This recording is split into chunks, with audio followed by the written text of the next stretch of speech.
Pay close attention. What you're about to see is Bible prophecy being fulfilled.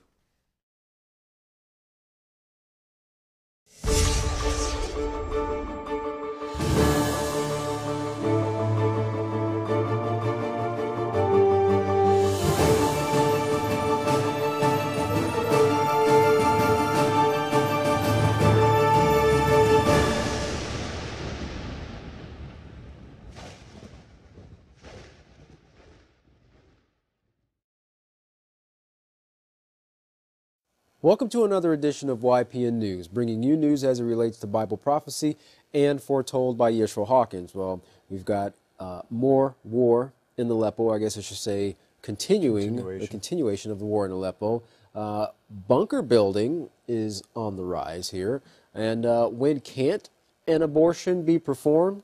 Well, according to one Midwestern state, which a law was recently passed, we're going to have some news on that. These are just some of the topics we'll be covering in an ever-increasing world of turmoil. When we first start off with, the Syrian government has reported that Israeli warplanes have launched airstrikes on the outskirts of the capital, Damascus. Israel reportedly fired 2 missiles on Syria after breaching Lebanese airspace. Those missiles landed in an area just west of Damascus. There were no reported casualties from the dawn airstrikes. Sources say that the strikes were an attempt to lift the spirits of militant groups following the Syrian army's recent successes. Israel's previous attacks against Syria have been mainly in the Golan Heights region. Now, Damascus has accused Tel Aviv of backing militant fighting against the Syrian government, and the sporadic attacks are in line with Tel Aviv's policy. Interesting. Well, Russian Foreign Minister Sergei Lavrov said that Russian airstrikes on Aleppo will continue as long as there are militants who remain in the city.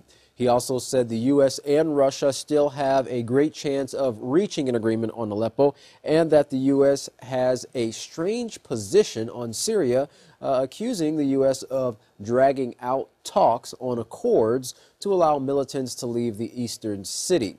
And he also said that Moscow wants to avoid additional casualties and destruction in East Aleppo. Now, the battle for Aleppo wages on. Syria's largest war in Aleppo, which was taken over in 2012 by anti-government rebels, which is backed by the United States, is slowly falling back into control of the Assad regime.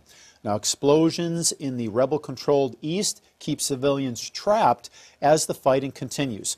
For civilians who have escaped to the government side, they found relief in the form of food, shelter, and medical care. Well, this is a much different scene from the rebel-controlled east, where hospitals were the target of shelling, and we reported on several of those hospitals that were actually hit previously. The Syrian government has began to bus civilians back to recaptured cities. One man who returned after abandoning his home 4 years earlier recently returned and said he wasn't able to find anything. The place is just in total ruins.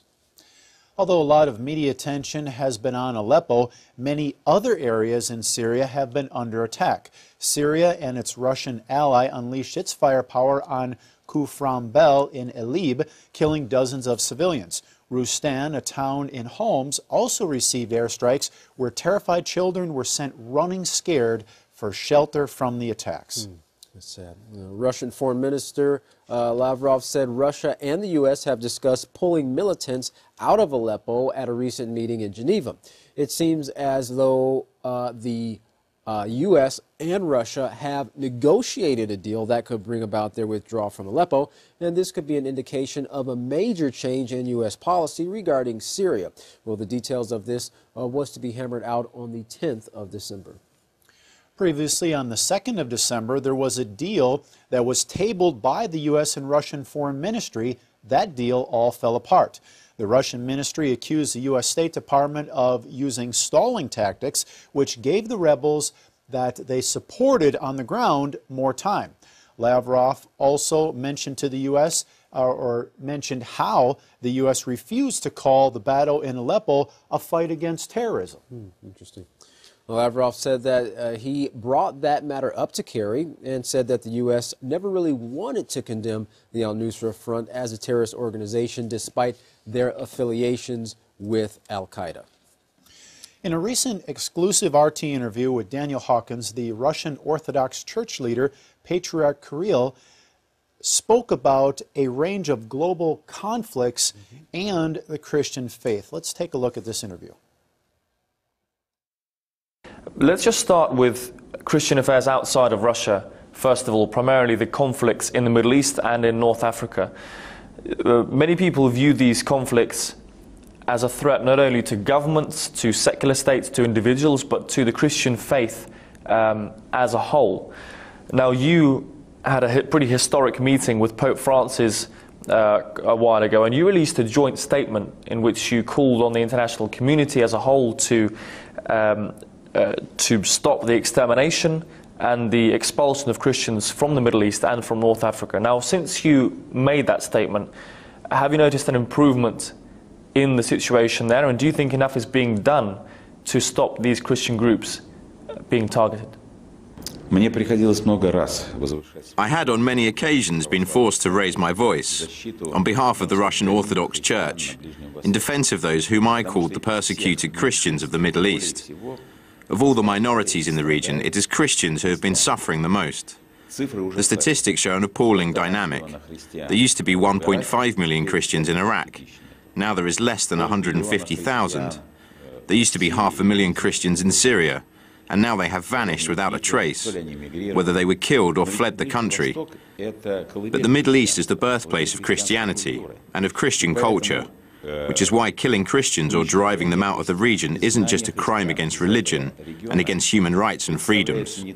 It is a civilization disaster, because once Christian communities vanish from those countries, life there will change in every respect.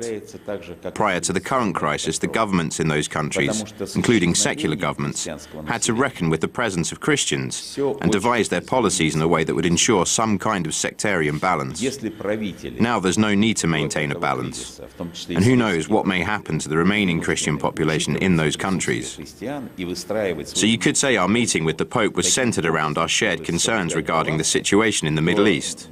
We were genuinely concerned, and we were both convinced that decisive action must be taken to save the Christians in those countries. Not only Christians, of course. It is important to end bloodshed as such, and I want to make it clear that we care for all those who are suffering. But while Islamic communities are not about to go extinct in those countries, Christians actually are. So our joint declaration included a statement to this effect. Unfortunately, the subsequent developments have not brought about a political solution for this issue. Although we now coordinate our Middle East efforts more extensively with the Pope.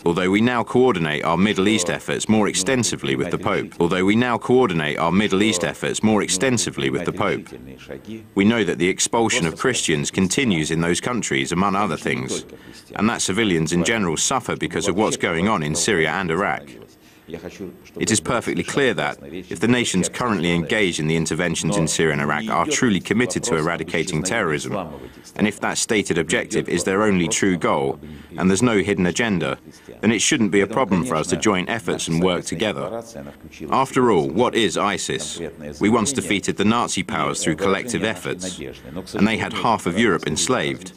So it seems to me it should be fairly easy to do away with ISIS, and thereby resolve the refugee crisis and all the other disasters and tragedies that are rooted in this conflict. We are not seeing that happen.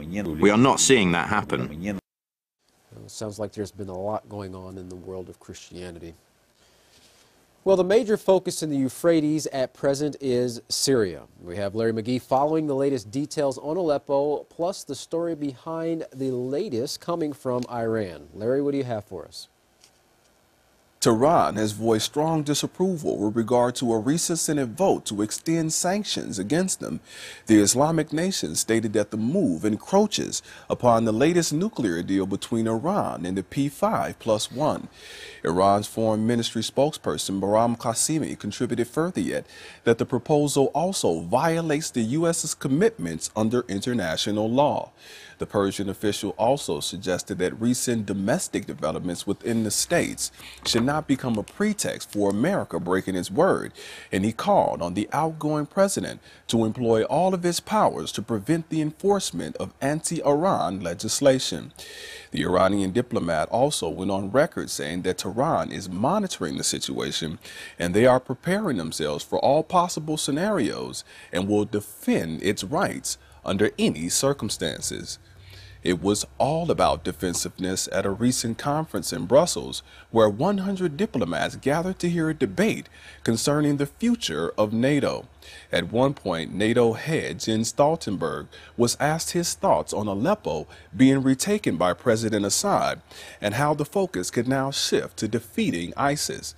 That question the NATO general chose to ignore, responding instead that the important thing now is to have a ceasefire and cessation of hostilities as soon as possible, and then enable the resumption of humanitarian aid and have a ceasefire which can then be a first step to a political solution.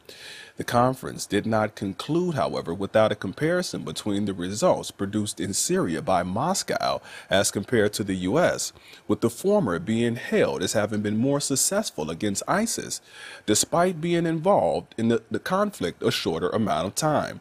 America and its allies are viewed by analysts as being hell-bent with their vendetta against President Assad and his ousting and replacement with an administration more suitable to their objectives.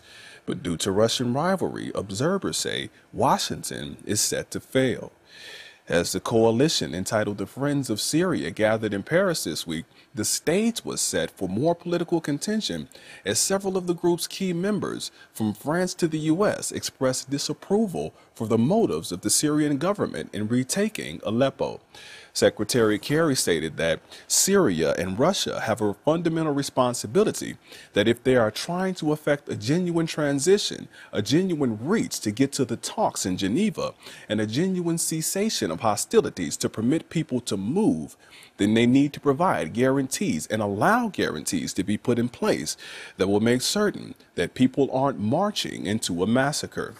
Speaking as to why Western leaders remain negative in the face of what many people are calling a tremendous victory, with over 78,000 civilians being led to safety, former U.S. diplomat Peter Galbraith stated that in Aleppo there was a mixture of people, some of which were rebels that the Western nations supported.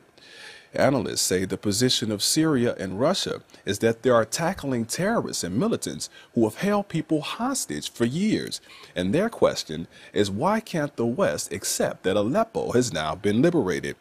To which Mr. Galbraith says the real question now is what happens, regardless of the rights or wrongs of those who oppose President Assad. He stated, it's clear that he has won this war.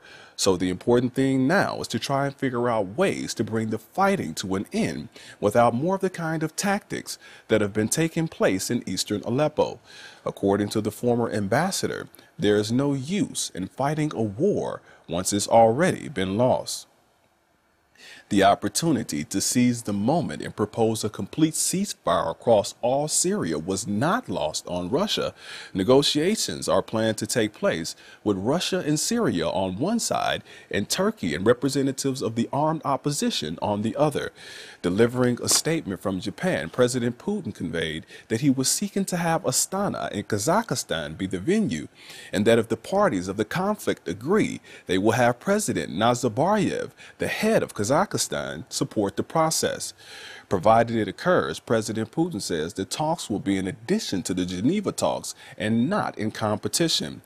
Intermittent UN-brokered talks on Syria in Geneva have been taking place for almost a year now, but have failed to produce an end to Syrian bloodshed. Oddly, World Health Organization spokesperson Tariq Jazarevic reported that his organization was told to leave the area, but he says they stand ready to work with other organizations such as the Syrian Red Cross and the Red Cross to provide assistance and ensure that ambulances are in place and that hospitals that receive patients have the necessary supplies. For YPN News, I'm Larry McGee. Katan Jeff, back to you. Definitely a terrible situation in Aleppo, and it's probably not going to improve anytime soon. No, it's probably not. Well, CBS News sources recently reported that some in the United States intelligence community believe the cyber attacks on the Democratic National Party took place because the Russian government wanted Donald Trump to win the presidential elections. Interesting.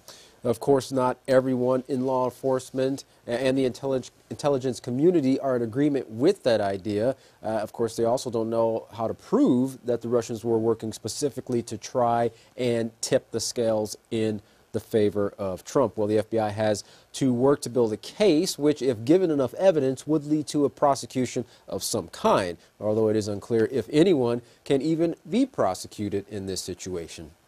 Now, the CIA, on the other hand, just assesses the situation and works off a confidence scale.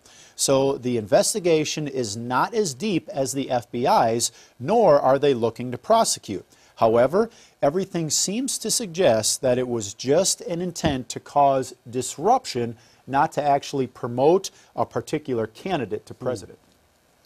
Well, whether investigators are going to be able to prove that the intent was to favor Trump specifically is still up for debate. The president has asked for a report on the matter, which he expects will be completed before he leaves office.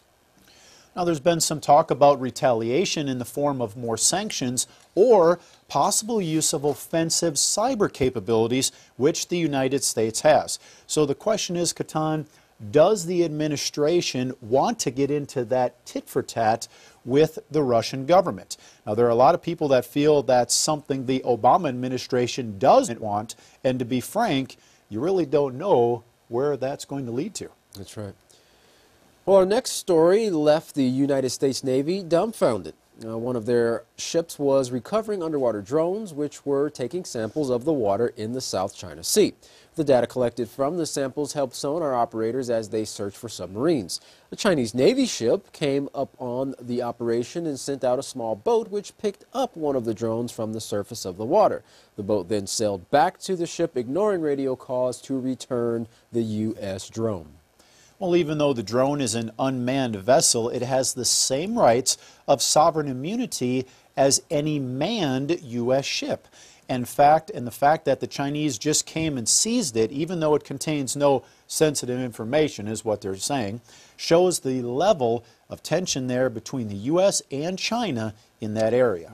Sounds like that's growing too. Well, Jeff, we've talked about this continual shoving match that's going on between a number of navies in the South China Sea before, and of course they're trying to show who the dominant power is there. In past incidents, the Chinese have harassed research vessels and even rammed several of them in an effort to make them stop their data collection because, of course, they want to keep their submarines hidden in the South China Sea. However, it is unclear if the theft of the drone was for the same reason or because the Chinese government is displeased with President-elect Donald Trump for taking a call from the president of Taiwan. Well, from underwater to underground, a trend has become popular among some concerned citizens in the U.S. While there have always been predictions forecasting the end of the world, there hasn't always been the same preparations made that some are making these days.